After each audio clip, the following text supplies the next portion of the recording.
put out a vision in early 2016 to say we in HR have to transform. And we have to do it in a way where everyone knows how to plug into HR. And I've worked with lots of HR organizations, and very often the business says, I don't know who to go to for what. I don't know how to get the biggest value out of you guys. So my goal for the team was, how do you make it easier to plug into HR? We're easy to engage with. We've got easy to understand technology that helps your jobs get easier as managers and employees. We've got a global team that really has global process. And we have business partners who are aligned to the business and COEs who are business relevant. And our HR VSEM, which I'll share with you, which is our vision, strategy, execution, and measurements, remain relevant, but we're here to really impact the business in more meaningful ways. And we're going to be doing it through a more efficient and effective way. And the one thing I was dealing with when I first joined Symantec is we had regions in Europe, in Asia, in the United States, in North America, in emerging markets, and they all had different HR practices and processes, and you can't scale. And it's also very hard for employees to see what a consistent practice is when they have members around the globe they're managing.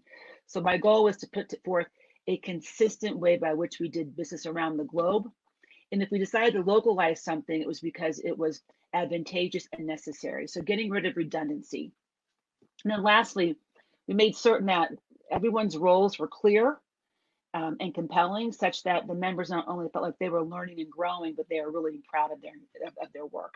So this was a journey back in 2016 that my team I thought was pretty audacious, but this was the groundwork we had to lay in order to be business relevant to the organization and help the business through all the transformations. And I think for HR to be its best, you've got to be one or two steps ahead of the business. You can't be following them, because very often they'll get ahead of you and then you'll have to go spend most of your time cleaning up things that if had you been ahead of it, you would have helped them be more successful.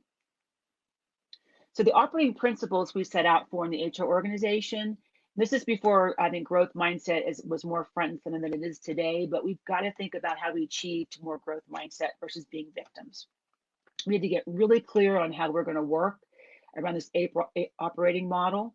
We had to have mechanisms to drive alignment, accountabilities, and business focus. And that's things like how often you meet, what kind of conversations you have, what do you hold in terms of metrics for success. I want to make certain that there was integrated learning happening in all of our operational routines. I don't know how many of you have sat through these before, but I've sat through business reviews as well as functional reviews, and they become dog and pony shows. There's no interaction. It's mostly a tell show. It's not an iterative, here's what I'm solving for. Does this make sense? And if so, how can you help me kind of conversation? So we really ingrained that into how we talked about the rhythm of our business. We focused in HR on developing skills in conflict management and giving feedback. If we aren't good at that ourselves within our organization, how can we help the business be good at that? And I'm someone who firmly believes that, conflict leads to better outcomes. Of course, it has to be, constructive conflict, but everyone nodding in the room and one person at the end of the table not agreeing tells me that there's something that person sees that others don't. So really looking at ways to make certain we're getting all the concerns out and all the sort of questions or perspectives on the table really is going to make for better solutions. And then closed loop feedback, which is basically when I do something, how did it work? Was it successful? And how do we make certain it's better the next time? And then how do you have constant cascading of your performance outcomes into the organization? So you're not passively sitting back, rolling out things and not making certain that they're being effectively used and utilized and that they're solving the problem that you set out to solve. So I'm a big believer, every time you start off with something, you get clear about the problem that you're solving for, then you create operating guidelines so everybody knows how to play in this new world.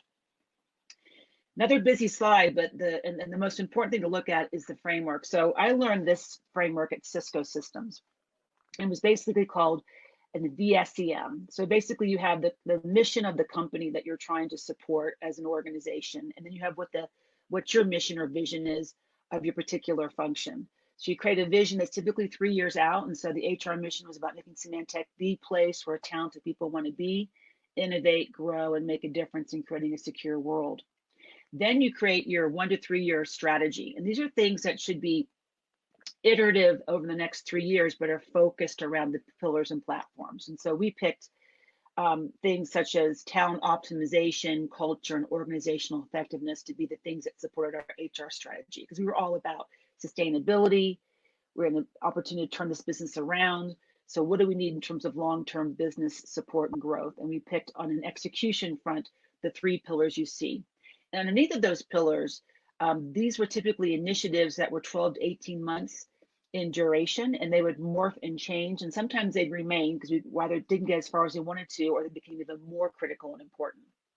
And as you can see, there are things that I think all of you probably have on your agendas around retention, around workforce planning, succession, making certain you've got the right culture. And that culture isn't just culture for culture's sake, it's integrated with the business. So it's clearly aligned to support the business strategy.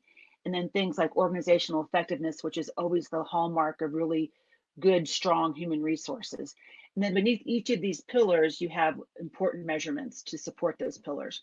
So this was the overall HR strategy. And then each of the organizations in HR had their particular VSEMs that aligned to this. So you had one for talent, for communications, for rewards, for business partners, et cetera. So it all came a system by how we did our work. This took a couple of years to get right because people were learning along the way. And we used this as a basis for how we held each other accountable, how I held my team accountable for their performance, and how we communicated to the business, because the business needed to understand where we were spending our time and whether what we were sharing or focusing on was really going to support where the business was going.